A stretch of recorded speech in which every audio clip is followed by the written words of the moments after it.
Dios les bendiga, amados hermanos, que la paz de nuestro Señor Jesucristo sea con cada uno de ustedes. Para mí, como siempre, un placer inmenso poder compartir la palabra de Dios. Hoy quiero transmitirle un mensaje acerca de las informaciones proféticas que Jesucristo le dio a sus discípulos cuando ellos le preguntaron que qué señal habría de su venida y del fin del siglo. Escuchemos. Mateo capítulo 24, versículo 1 en adelante. Dice así la palabra de Dios en el nombre del Padre, del Hijo y del Espíritu Santo. Amén. Cuando Jesús salió del templo y se iba, se acercaron sus discípulos para mostrarle los edificios del templo. Respondiendo él les dijo: ¿veis todo esto? De cierto os digo que no quedará aquí piedra sobre piedra que no sea derribada. Y estando él sentado en el monte de los olivos, los discípulos se le acercaron aparte, diciendo: dinos, ¿cuándo serán estas cosas y qué señal habrá de tu venida y del fin del siglo? Respondiendo Jesús les dijo: mirad que nadie os engañe, porque vendrán muchos en mi nombre diciendo: yo soy el Cristo, y a muchos engañarán. Y oiréis de guerras y rumores de guerras. Mirad que no os turbéis, porque es necesario que todo esto acontezca, pero aún no es el fin. Porque se levantará nación contra nación y reino contra reino, y habrá pestes y hambres y terremotos en diferentes lugares. Y todo esto será principio de dolores. Entonces os engañarán, entregarán a tribulación y os matarán, y seréis aborrecidos de todas las gentes por causa de mi nombre. Muchos tropezarán entonces y se entregarán unos a otros, y unos a otros se aborrecerán. Y muchos falsos profetas se levantarán y engañarán a muchos. Y por haberse multiplicado la maldad, el amor de muchos se enfriará. Mas el que persevere hasta el fin, este será salvo. Y será predicado este evangelio del reino en todo el mundo para testimonio a todas las naciones, y entonces vendrá el fin. Amén. Amados, cuando leo los versículos 6, 7 y 8 de este pasaje, donde Jesús le está dando una explicación a sus discípulos sobre las cosas que iban a ocurrir al pueblo de Israel y la que le iba a ocurrir a la iglesia, porque en ese momento ellos, los discípulos, representaban la iglesia que Jesús estaba formando. El pueblo de Israel es un pueblo, una nación que tiene una cultura, tiene un territorio, en fin, tiene un idioma, lo que lo hace una nación específica. Pero la iglesia es el conjunto de todos los que creen, de todo pueblo y nación. Y en esta ocasión el Señor Jesús le está profetizando tanto al pueblo de Israel como a la iglesia de las cosas que iban a suceder. Y esto es por una preocupación que tienen sus discípulos, que están preguntando que cuándo serán estas cosas y qué señal habrá de su venida y del fin del siglo. Como ellos le están preguntando, le están mostrando a Jesús la grandeza del templo, la grandeza de la ciudad, se sentían orgullosos de lo que ellos tenían. Era una nación poderosa en términos de la influencia que podía tener en el mundo de ese tiempo, pues Israel era la única nación que tenía un solo Dios. La mayoría de las naciones todas tenían diferentes dioses, pero la que tenía un solo Dios, el Dios verdadero, era el pueblo de Israel. Y Jesús, que está cumpliendo una profecía que viene desde Adán, cuando el Señor le reparte las penas, los castigos, tanto a Satanás como a Adán, como a la mujer, ahí ya Dios había establecido que este Satanás iba a herir a Jesús en el calcañar, pero Jesús lo iba a herir a él en la cabeza con una herida de muerte. Cuando Jesús viene a la cruz del Calvario y muere, automáticamente Satanás es el que verdaderamente muere. ¿Por qué? Porque el sacrificio que hizo Cristo, morir sin pecado, dejarse matar. Eso fue una derrota terrible para Satanás. Ahí Satanás quedó, que por más que se mueva, mis amados, olvídese que su derrota será definitiva. Entonces ellos le están preguntando, mira cuántos edificios tenemos, mira este templo. Y Jesús le dice, oigan, eso se ve muy bien, pero lamentablemente no quedará piedra sobre piedra que no sea derribada. Eso debió llenarlo a ellos de tristeza, porque ese era el orgullo de ellos. Así como mucha gente, el orgullo de ellos es tener cosas en este siglo, en este tiempo. El orgullo de ellos es que lo aplaudan, el orgullo de ellos es que lo engrandezcan por lo que hacen. Usted va a esas ciudades y siempre tienen un monumento especial que todo el mundo va a verlo, y eso lo hizo el ingeniero tal, el gobierno tal, y se sienten, se regodean en esa fama porque han hecho cosas con sus propias manos. Pero Jesús nos esculpe a nosotros con manos espirituales. Cambia nuestros corazones, nos llena de su paz, nos llena de su gozo. Y eso es lo que nosotros tenemos que valorar en este mundo. Las cosas que no se ven son más importantes que las cosas que se ven, mis amados. Las cosas que se ven fueron hechas de las que no se ven. Y Jesús le está diciendo una profecía tremenda. Cuando ellos le hacen esta pregunta, dinos cuándo serán estas cosas y qué señal habrá de tu venida y del fin del siglo. Me llama la atención que aquí en esta ocasión no le dice del fin del mundo, sino del fin del siglo. Es porque se está tratando de una profecía que se va a cumplir en las últimas décadas de ese siglo en la que ellos estaban viviendo. Jesús le dice, no pasará esta generación sin que todo esto acontezca. Cuando se está refiriendo en la doble profecía a la profecía sobre Israel. Esos sacerdotes que entregaron a Jesús al imperio romano para que lo mataran, iban a recibir un castigo, y el Señor dijo que no iba a pasar esa generación sin que eso aconteciera, sin que ellos recibieran ese castigo de la destrucción del pueblo, del fin de lo que era Israel como era hasta ese momento. Llegó el fin de Israel hasta ese tiempo. En el año 70, Jesús está diciendo eso en el año 33 de nuestra era, y en el año 70 el imperio romano entra y destruye a Jerusalén, destruye el templo, no quedó piedra sobre piedra. Las piedras que quedaron en el suelo fueron quemadas, la ciudad fue incendiada, y los judíos que habitaban en el lugar tuvieron que salir huyendo. Tuvieron que salir corriendo a otros pueblos, a otras naciones, y empezaron a ser perseguidos por los romanos, y donde quiera que iban eran rechazados. Eran rechazados por todo el mundo.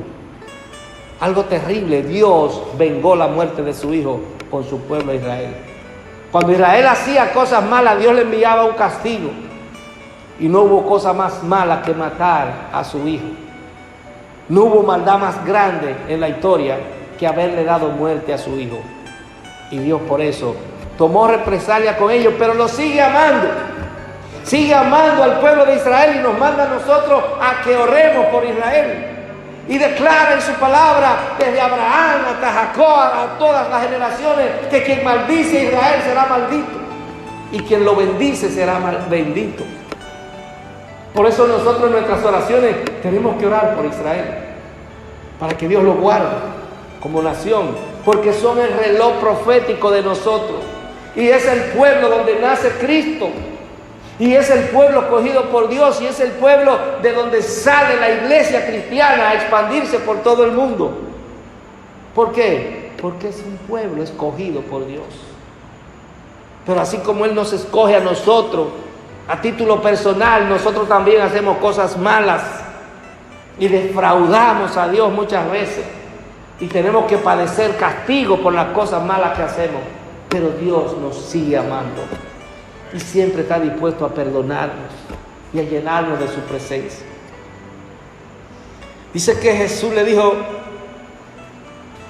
le profetizó esa destrucción, y le dice, mirad que nadie os engañe, porque vendrán muchos en mi nombre diciendo yo soy el Cristo, y a muchos se engañarán. Amado, en todo ese tiempo, como ellos rechazaron a Jesús, ellos quedaron esperando al Cristo, al libertador. Ellos estaban esperando a un guerrero, alguien que enfrentara el imperio romano, que liderara al pueblo, así como Saúl liberó en primera ocasión al pueblo de Israel de los amalecitas, así como David liberó al pueblo de Israel de los filisteos. Ellos estaban esperando un rey con esa característica, un rey humano, un rey que pudiera establecer un reino y que ellos fueran el imperio del mundo. Pero Jesucristo no vino a buscar imperio del mundo. Jesucristo vino a buscar lo que nos habíamos perdido. Vino a liberar a nuestras almas del pecado para darnos vida eterna. No para que tengamos una vida provisional aquí y morimos y nos vamos al infierno. No, que pasemos por esta vida, pero que vayamos a su reino glorioso y eterno de paz y amor. Entonces, Él le dice, mirad que nadie os engañe. Él sabía que iban a venir muchos diciendo, se iban a levantar como líderes, diciéndole que iban a ser los reyes. Y le dijo, miren que nadie los engañe. No se dejen engañar. Porque olvídense que lo que yo estoy diciendo que va a pasar, va a pasar. Y siempre digo que la Biblia, el poder que tiene la palabra de Dios, es que todo lo que dice que iba a ocurrir, ha ocurrido. Y lo que dice que va a ocurrir, que falta, también va a ocurrir. Ese es el poder de la palabra de Dios, que no hay mentira en ella, que hay verdad en ella. Muchos vendrán en mi nombre diciendo yo soy el Cristo, y a muchos se engañarán. Muchos fueron engañados en aquel tiempo y hoy siguen muchos engañados. Y Israel será engañado finalmente por el anticristo, que vendrá diciendo que Él es el Cristo, y ellos lo van a aceptar como tal. Pero Dios le abrirá los ojos al final y los librará. Y estos son los versículos que quiero hacer hincapié. Dice, y oiréis de guerra y rumores de guerra. Mirad que no turbéis, porque es necesario que todo esto acontezca, pero aún no es el fin. Aquí ya está pasando la profecía del fin. Si usted lee un periódico de hoy, usted se va a encontrar que no hay mucha diferencia en esto que Jesús está declarando aquí. Esta información que Jesús da hace 2000 años, diciendo que oiréis de guerra y rumores de guerra, mirad que no os turbéis, nosotros vamos a estar escuchando esos rumores de guerra. ¿Quién no ha escuchado rumores de guerra en este tiempo? ¿Quién no ha escuchado un rum rum que vienen los haitianos a invadir? ¿Quién no ha escuchado que hay rumores de guerra entre Estados Unidos y Rusia? Entre China y Estados Unidos. Entre Turquía y Grecia. Entre China y Taiwán. Rusia está en guerra plena con Ucrania. Entonces todas esas son guerras que se están produciendo y rumores de guerra. Entonces nosotros, mire, somos una nación pequeñita y no estamos escapos a eso. Hay gente que han perdido el sueño creyendo que los haitianos van a venir, rumores de guerra. Pero no descarte que se arme una guerra, porque habrá guerra. Entonces el cristiano, Jesús nos ordena que no nos turbemos. Por más que usted escuche cosas, gente diciendo que viene esto, que viene, no se turben. Y tengan pendiente que aún no es el fin. Porque no va a ser solo rumores, tiene que haber enfrentamiento. Nación contra nación y reino contra reino. Cuando usted habla de nación, se refiere al pueblo. Los pueblos se van a enfrentar uno con otro. Los reinos, o sea, los gobiernos, se van a enfrentar unos con otros. Lo estamos viendo, estamos mirando que no hay solución, que esa guerra que se está librando en Eurasia, entre Rusia y Ucrania, lo que va expandiéndose cada día. Lo que hay es una intervención de más países, de alguna manera subrepticia, algunos ya abiertamente apoyando a uno y otro apoyando al otro. Olvídese que tarde o temprano eso va a haber un desbarajuste. Entonces el Señor nos ordena, ya Él le está hablando a su discípulo, no a Israel, sino a su discípulo como iglesia, diciéndole, no se turben. Porque es necesario que todo esto acontezca, pero aún no es el fin. Porque el mundo, tal y como lo conocemos, tendrá un fin. Eso que nosotros vemos, como usted lo ha estado viendo permanentemente, va a tener un fin. Entonces, amado, el Señor es nuestro ayudador y nos dice que no tengamos miedo, que no tengamos temor. Nosotros no debemos tener temor a nada. Nosotros debemos siempre estar buscando la presencia del Señor, no importa lo que esté pasando. Debemos tener paz porque el Señor nos llama a este camino a tener paz. No se turbe. Usted sabe lo que es una persona turbada, que sale corriendo por ahí sin saber para dónde va. Entonces se levantará reino contra reino, nación contra nación, y habrá pestes. Eso nos recuerda, ¿verdad?, lo que ha estado ocurriendo. Que ahora no salimos de una. Después del COVID no se sale de una. Todos los días sale otra. Entonces son pestes, son enfermedades que están afectando al mundo entero, en un país más que en otro. Y la gente está atribulada, atemorizada, no tiene esperanza. ¿Sabe por qué el mundo no tiene esperanza? Porque no tiene a Cristo. El que tiene a Cristo tiene una esperanza bendita, que por más que vea que el mundo se esté derrumbando, está firme en el amor de Dios y en la esperanza de verle más allá de esta vida terrenal. Hambres. Usted sabe, amado, la cantidad de gente, millones y millones de gente que pasan hambre en el mundo entero. Sin embargo, hay lugares donde la comida se bota por toneladas. Estaba mirando el tiempo pasado un reportaje de unos supermercados que dejan vencer la comida y no permiten que se la regalen a nadie. Los productos que se vencen, que todavía pueden comerse, no permiten que se la regalen a los pobres, a la gente que tiene necesidad. Porque así es el mundo, hermano. Lo único que piensan es en el beneficio, en el dinero, en la acumulación de riqueza. Lamentablemente es así. El Señor Jesús nos dice claramente que tenemos que tener paz. En medio de todas estas dificultades tenemos que tener paz. Y siempre tratar de que el amor de Dios fluya en nosotros. Dice que habrá terremotos en diferentes lugares. Aquí en esta comunidad sentimos un temblor la semana pasada. Pero esta semana también sentimos otro temblor. Entonces, hay como una coincidencia que está ocurriendo todo al mismo tiempo. Y si usted entra a YouTube y pone la palabra terremotos o a Google, usted se va a dar cuenta de lo que está pasando en la tierra. Tiembla la tierra todos los días en diferentes lugares del mundo. Se está cumpliendo la palabra.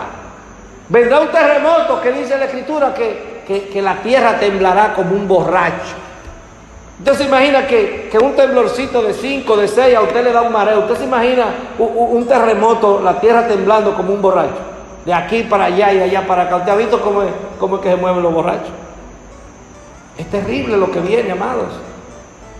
Hay predicadores que quieren arreglarlo todo y se unen a los gobiernos en proyectos para arreglarlo. Yo no sé cómo es que lo van a arreglar si el Señor dijo que lo va a destruir. Yo no entiendo eso. Yo no quiero que Jehová destruya nada, pero Él dijo que lo va a destruir y este es su mundo. Entonces yo lo que tengo que, ¿verdad?, entender lo que está pasando. Terremotos en diferentes lugares. Eso está ocurriendo. Y todo esto será principio de dolores. Imagínense. Usted que le murió un familiar de una peste. Usted que hubo un terremoto, se cayó la casa en tal sitio y se murió fulano y se murieron 10 aquí, se murieron 10 allí. El tiempo pasado aquí hubo una lluvia en la capital que duró varias horas y murieron 8 personas. Sin nadie, ni siquiera las autoridades dijeron que iba a ocurrir nada. Amado, ¿quién controla a Dios? A Dios no hay quien lo controle. Su mundo es de Él y Él hace con este mundo lo que Él quiere. Y esta desobediencia que tiene la humanidad, olvídese que Dios no lo va a dejar así. Dios va a actuar. Por más cómodo que nos sintamos, Que tengo mi vehículo, que tengo mi casa. Amado, mire, todo puede cambiar en un segundo en la vida de nosotros. Por eso no debemos estar apegados a nada en esta tierra. Y todo esto será principio de dolor. Dice, entonces os entregarán a tribulación y os matarán y seréis aborrecidos de toda la gente por causa de mi nombre. Eso se cumplió con los judíos, pero está por cumplirse con la iglesia cristiana, con la iglesia que realmente obedece la palabra de Dios. Cuando usted analiza lo que está pasando en los gobiernos, las imposiciones que hay, que contradicen la palabra de Dios, va a llegar un momento que usted no va a caber en esta sociedad si usted realmente obedece a Dios. Entonces usted va a ser objeto de persecución. Usted tiene que estar preparado para eso, si no usted se va en el tren de ellos. Usted se va a montar en su tren y se va a quedar con ellos aquí. A Dios hay que serle fiel. Hay que ver qué es lo que dice la palabra de Dios para nosotros saber cuándo debemos tener la entereza, la valentía para poder decir que no a cosas que nos van a proponer. Amado, nadie predica de esto. Nadie quiere oír juicio. La gente quiere escuchar que todo va a estar bien. Hay una canción muy bonita que dice así: todo va a estar bien, todo va a estar bien. Amado, todo no va a estar bien. Todo va a estar bien para el que tiene la revelación de Dios, para el que tiene el Espíritu Santo y está seguro de que va a ser levantado cuando suene la final trompeta. Para ese todo va a estar bien. Para el que se quede aquí obedeciendo al anticristo, las cosas no van a estar bien. Podrá estar bien por unos meses, por unos años, pero al final no estará muy bien. Dice, muchos tropezarán entonces y se entregarán unos a otros y unos a otros se aborrecerán. Amado, estamos en tiempos terribles, la gente ha perdido el amor. Yo recuerdo que hace unos días vi una anciana con alguien que estaba pidiendo limosna en un semáforo y me tocó al vidrio y yo bajé y le di una moneda. Yo no sé si era de 5, si era de 10, si era de... No sé, le pasé una moneda que tomé ahí, sí. Y yo vi que esa mujer empezó a echar maldiciones. ¡Que mira lo que me dio! Y digo, Dios mío, ¿y qué es eso? ¿Y qué se mira lo que me dio? ¡Ay! Y digo, Dios mío, ¿y qué es esto? Ten misericordia. Pero la palabra dice claramente que por causa de la maldad, el amor de muchos se enfriará. Eso es para que usted jamás se pare a darle nada a nadie. Pero los cristianos tenemos que seguir dándole al necesitado. Dice la Escritura que no debemos cansarnos de hacer el bien. Debemos siempre estar dispuestos a hacer el bien. Y no solamente con eso de darle una moneda a un necesitado, sino en todos los sentidos, mis amados. Unos a otros se aborrecerán y muchos falsos profetas se levantarán y engañarán a muchos. Vieron que ahorita hablaba de falsos cristos. ¿Por qué? Porque se estaba refiriendo a la profecía del pueblo de Israel del año 70. Pero ahora se está refiriendo a la profecía del fin para el mundo y para la iglesia. Entonces aquí lo que está hablando es de falsos profetas. ¿Cuántos están mirando falsos profetas por pila en esas redes? Gente que habla todo lo contrario a lo que dice la Escritura. Gente que inventan teorías que nada tienen que ver con la Escritura. Gente que tienen pensamientos y ciencia que nada tienen que ver con la Escritura. Estamos llenos de eso. Entonces, hay falsos profetas ya levantados y engañarán a muchos. Tenemos que tener cuidado para no dejarnos engañar, porque van a engañar a muchos, dice el Señor. El Señor Jesucristo que está diciendo que engañarán a muchos. Y a veces hay cosas tan sencillas, que son cosas sutiles, que entran en la iglesia y la gente la asume porque alguien va a un congreso y dicen, mire, ya no se debe decir Dios te bendiga, ahora se dice bendiciones. Digo, pero ¿y qué es esto? No, la palabra, cuando el Señor, sus discípulos hablan y escriben, hablan en el nombre de Jesús. Cuando los profetas hablaban en nombre de Dios. Usted encuentra en el libro de Ruth capítulo 4 que cuando hay un saludo, dice: Dios te bendiga y haga resplandecer su rostro sobre ti. Dios te bendiga. La bendición que nosotros necesitamos no es de hombre. Bendiciones, yo no sé de dónde salen. Yo quiero que tú me digas: Dios te bendiga, porque yo quiero recibir bendición de Dios, que es la que aprovecha y no añade tristeza. Esa es la que yo quiero. Yo no quiero cosas de mañas, cosas de invento del último tiempo, cosas de estafas que se están generando en las iglesias, y gente inventándose teorías para que contradicen la palabra del Señor. Engañarán a muchos. Que Dios nos ayude a que no seamos engañados. Y por haberse multiplicado la maldad, el amor de muchos se enfriará. La gente, amado, ese ejemplo que le puse, la gente está mal. Usted ve que la gente se mata uno con otro por nada prácticamente. Por un rayoncito en un vehículo, uno para y el otro le da un balazo. Cosas terribles, amado, que están pasando en el mundo. Entonces, el cristiano, amado, tiene que abrir los ojos, porque estamos viviendo tiempos peligrosos. Mas el que persevere hasta el fin, este será salvo. ¿En qué que tenemos que perseverar nosotros? En la palabra, en la obediencia a la palabra. En eso que tenemos que perseverar hasta el fin de nuestra vida, o hasta el fin del mundo como lo conocemos, o hasta el fin de la estadía de la iglesia aquí en la tierra.